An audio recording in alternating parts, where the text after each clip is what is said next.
When you're editing a degree or certificate, you sometimes will need to list a group of courses that meet a requirement. To do that, we have a feature that we call elective groups. The easiest way to create a new elective group is to click the Create a New Elective Group button under the Courses section of a degree.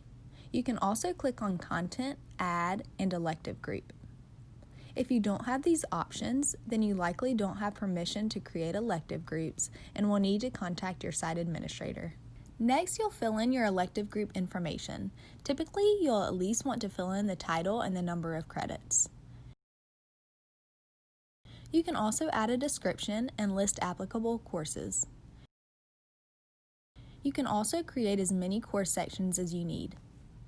Once you're done, your elective group will be available to use on degrees and certificates.